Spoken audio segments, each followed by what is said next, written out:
वालेकुम, मेरा नाम मोहम्मद उमैर अफजल है। मैं ये वीडियो रिकॉर्ड कर रहा हूँ अपना एक्सपीरियंस आपके साथ शेयर करने के लिए, जो कि कंप्यूटर के हवाले से है। इसमें आपको बताऊंगा कंप्यूटर के इंट्रोडक्शन के बारे में कि कंप्यूटर होता क्या है, फिर उसके बाद मैं आपको बताऊंगा कि इसे ऑपरेट कैसे किया जाता है। सबसे पहले हम बात करते हैं कंप्यूटर को ऑपरेट कैसे करते हैं, फिर हम बताएंगे कंप्यूटर असल में होता क्या है और इसके पार्ट्स क्या होते हैं, ये सारा कुछ हम बताएंगे। Thank you. अब मैं आपको बताने लगा हूँ कि कंप्यूटर को कैसे जो है ना ऑपरेट किया जाता है, कैसे इस पर काम किया जाता है। तो सबसे पहले मैं आपको ये बताना चाहता हूँ कि अगर आप कंप्यूटर पे काम करना चाहते हैं, ठीक है, आप कोई वर्किंग कर रहे हैं, तो आपके पास कौन कौन सी चीज़ों का होना ज़रूरी है। उसमें ये तो कन्फर्म है कि LED तो होनी चाहिए, ठीक है, जो हमारे सामने डिस्प्ले नज़र आ रही है। उसके बाद ये कीबोर्ड है, उसके बाद हमारे पास एक माउस है, फिर उसके बाद हमारे पास एक प्रिंटर है, CPU है। इसके अलावा ऑफिशियल वर्क के लिए एक चीज़ और भी होनी चाहिए, जो कि ये स्कैनर है, ठीक है। इन चीज़ों का होना बहुत ज़रूरी है काम करने के दौरान कंप्यूटर में, ठीक है। इनको हम बोलते हैं पार्ट्स ऑफ कंप्यूटर, जो मैंने भी आपके साथ डिस्कस किए हैं।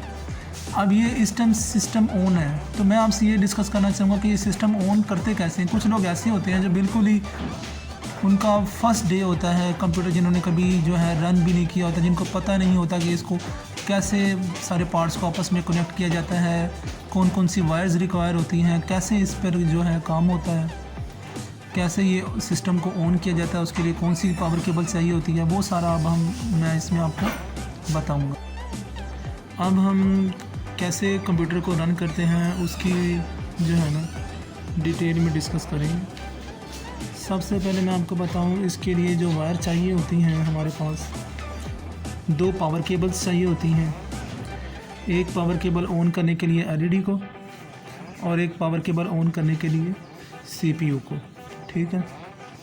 फिर उसके बाद एक हमें VGA केबल चाहिए होती है, जो कि CPU को और कंप्यूटर को आपस में कनेक्ट करने के लिए और CPU का सारा जो है डिस्प्ले दिखाने के लिए LED स्क्रीन पर, ठीक है।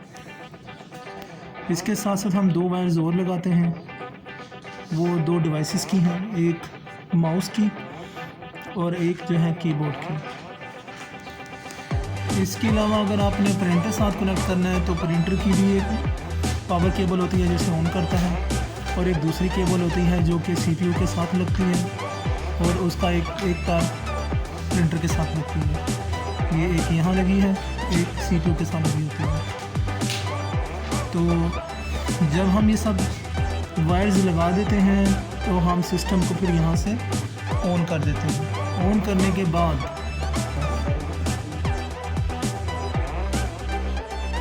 सिस्टम्स को पीछे से इलेक्ट्रिसिटीज़ की ऑन कर देते हैं, वायर्स वगैरह लगा देते हैं। तो आपने ये एक बटन दबाना होता है CPU का।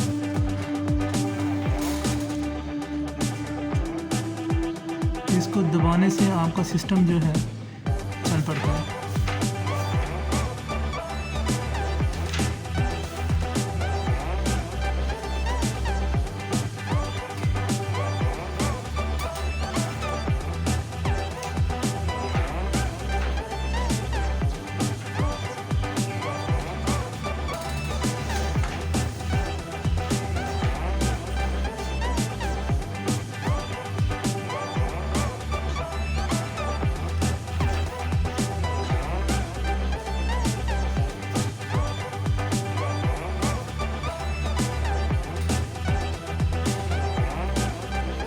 सिस्टम अभी ऑन हो रहा है।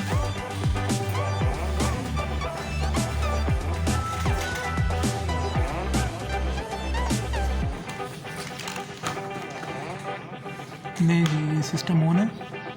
माउस की मदद से हम यहाँ पे ऐसे क्लिक करेंगे। अगर तो आपने पासवर्ड लगाया हुआ है, तो ये इस तरह की स्क्रीन ओपन होगी। यहाँ अपने पासवर्ड ऐड करना होगा, ठीक है। अब हम यहाँ पे पासवर्ड ऐड करते हैं।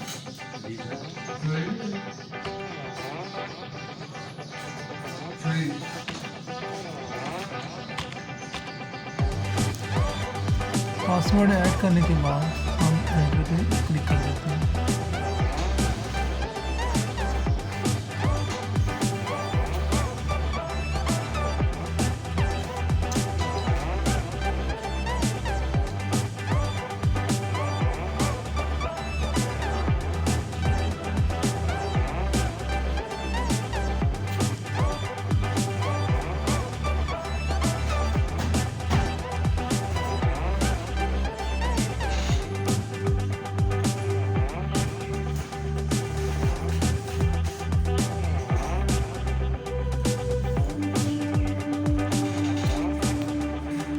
नहीं जी, आपका सिस्टम ऑन है, अभी इसका पूरा डिस्प्ले आ जाएगा।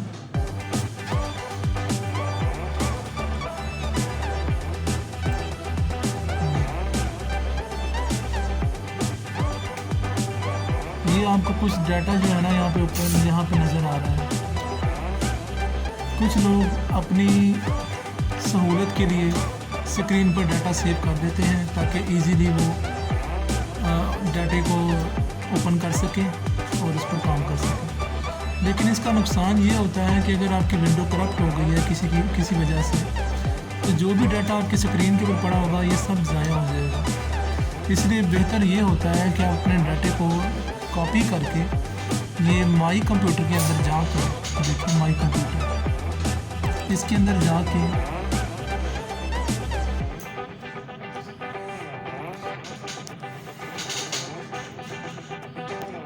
ये जो ड्राइव्स होती हैं, जैसे कि ये डी ड्राइव है, इसमें आप डाटा सेव करके रख लें। जैसे कि यहाँ पे इस टाइम सेव पड़ा हुआ डाटा, ठीक है। वापस आते हैं। अब हमने इस ड्राइव का नाम रख दिया है, ठीक है। इसका नाम रखना इसलिए ज़रूरी होता है, बाज़ू का जब आप विंडो करप्ट की वजह से विंडो करना चाहते हैं तो आपको पता होता है पार्टीशन करते वक्त कि इसमें मेरा डाटा पड़ा हुआ है, और आप इसको फॉर्मेट करने से बच जाते हैं और आप मतलब जो सी ड्राइव होती है उसमें आप विंडो इंस्टॉल करते हैं, ठीक है। ये कुछ साइड पे हमें चीज़ें नज़र आ रही हैं, जिस तरह डेस्कटॉप है। अगर हमने देखना है डेस्कटॉप पे क्या पड़ा है तो हम यहाँ से भी देख सकते हैं। ये डेस्कटॉप की फाइल है। ये डॉक्यूमेंट्स में जब भी हम कोई चीज़ सेव करते हैं तो बाय डिफ़ॉल्ट वो डॉक्यूमेंट्स में सेव होती है। ये पावर पॉइंट की फ़ाइल है, ये वर्ड की फ़ाइल है, ये एक्सेस की फ़ाइल है। उसके बाद डाउनलोड्स होते हैं। डाउनलोड्स में जब भी हम कोई डाटा नेट से डाउनलोड करते हैं तो बाय डिफ़ॉल्ट जो है ना वो डाउनलोड्स में आ जाता है डाटा, ठीक है। अगर हमारे पास कोई म्यूज़िक की फाइल्स हैं तो उसका फोल्डर ये है, उसको यहाँ से हमें मिलेगी फाइल म्यूज़िक। पिक्चर्स की बात करें तो पिक्चर्स यहाँ पे ऑलरेडी जो विंडोज़ में रखी होती हैं अपने अंदर, जब हम विंडो करते हैं तो उनकी पिक्चर्स होती हैं पहले से ही मौजूद होती हैं। कुछ आपके में अगर पेस्ट करनी हो तो वो आप यहाँ पेस्ट कर सकते हैं। वीडियोज़ का फोल्डर है, इसमें वीडियोज़ वगैरह जो आप डाउनलोड करते हैं वो यहाँ आ जाती हैं, ठीक है। ये सिस्टम की ड्राइव है, जब हम विंडो करते हैं तो वो सी में इंस्टॉल होती है। तो ये थोड़ा बहुत इंट्रोडक्शन है कंप्यूटर को ओपन करने के बाद। अच्छा, इसमें आप ये जो आप देख रहे हैं स्क्रीन का, अगर आपने इसको चेंज करना है, ठीक है, डिस्प्ले चेंज करना है स्क्रीन का, यहाँ पे आप देखें इसका जो है ना ये नीचे दे रहा है change the size of text apps and other items 100%। अगर आपने कोई फोल्डर का साइज़ बड़ा करना है तो आप उसको यहाँ से बढ़ा सकते हैं साइज़ वगैरह, ठीक है। ये नीचे ओरिएंटेशन के लिए होता है कि अगर आपने इसकी ओरिएंटेशन रखनी है तो लैंडस्केप रखनी है, पोर्ट्रेट रखनी है, तो सजेस्ट मैं ये करूँगा कि लैंडस्केप ही कंप्यूटर की LCDs की स्क्रीन होनी चाहिए, ठीक है। फिर अगर हम नीचे आए इसके तो वो एडवांस डिस्प्ले सेटिंग्स हैं, ठीक है। इसमें रेजोल्यूशन आपने कहा क्या चूज़ करनी है, मुख्तलिफ चीज़ें हैं इसमें, कलरिंग वगैरह क्या कलर रखना है, एडवांस साइज़ क्या होना चाहिए टेक्स्ट का, तो इसकी इतनी खास जरूरत नहीं होती है, ठीक है। तो पर्सनलाइज में हम जाते हैं।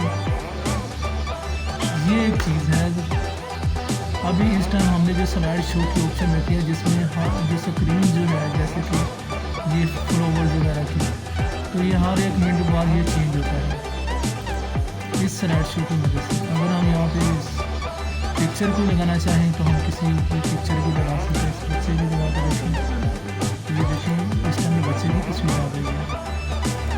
इसको फिर हम दोबारा वापस कर देते हैं, स्लाइड शो में जाते हैं और यहाँ फ्लावर्स हमने चूज़ किया हुआ है। तो ये फ्लावर्स की 1 मिनट का हमने इसमें रखा कि हर 1 मिनट के बाद इसकी पिक्चर चेंज हो, तो ये वो होगी इससे। तो ये कुछ ऑप्शंस हैं जो कि इस्तेमाल में आती हैं, अक्सर लोग सीखना चाहते हैं इसे।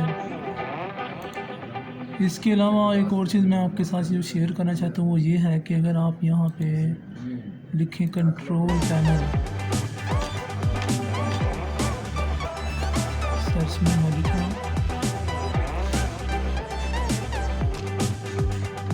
तो देखिए यहाँ उसने हमें ये दे दिया।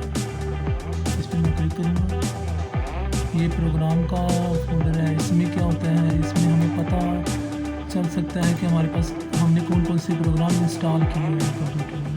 ठीक है, डिलीट करना हो तो हम ये देखा अनइंस्टॉल लिखा और चेंज प्रोग्राम, हम जिस पे भी क्लिक करेंगे तो हमें ऑप्शन आ जाएगी इसको अनइंस्टॉल करने की। Are you sure you want to completely remove EagleGet and all of its components, yes करूँगा तो ये अनइंस्टॉल हो जाएगा।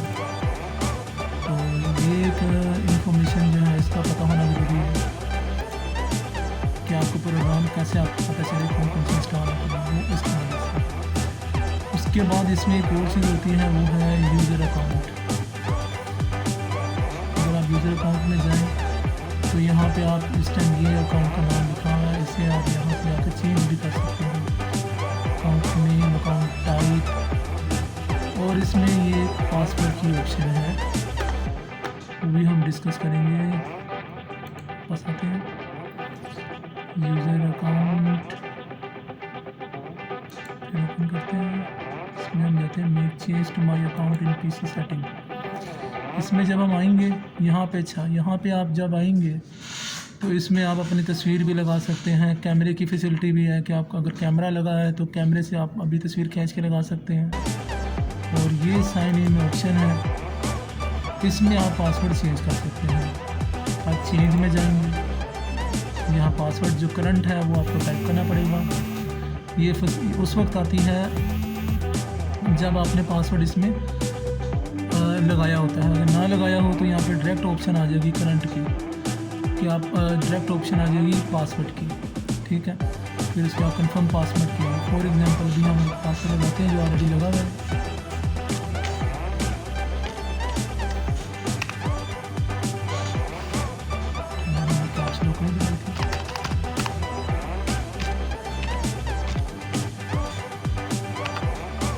देखा, अब हमें उसने ऑप्शन दे दिया है न्यू पासवर्ड की। हम न्यू पासवर्ड टाइप करेंगे, री एंटर पासवर्ड को कोई हिंट देना चाहें जो भी हम रखेंगे उसके पहले 2 लफ्ज़, यहाँ नेक्स्ट कर देंगे। नेक्स्ट के बाद अगली ऑप्शन आएगी फिनिश की। फिनिश करेंगे तो पासवर्ड आपका चेंज हो जाएगा। तो कंप्यूटर को ऑपरेट करने के लिए और रन करने के लिए जो है तरीक़ाकार वो सारा मैंने आपको बता दिया है, ब्रीफ कर दिया है। ठीक है, जो कि जिसका आपको इल्म होना बहुत ज़रूरी है। इस्तेमाल करने से पहले आपको इन चीज़ों का पता होना बहुत ज़रूरी है। ये सब बेसिक चीज़ें थी। अब मैं आपको बताऊंगा कि असल में कंप्यूटर होता क्या है। ठीक है, और इसकी मज़ीद बाकी सब चीज़ें हम डिस्कस करेंगे। जब हम सब कुछ कर लेते हैं उसके बाद बंद करने के लिए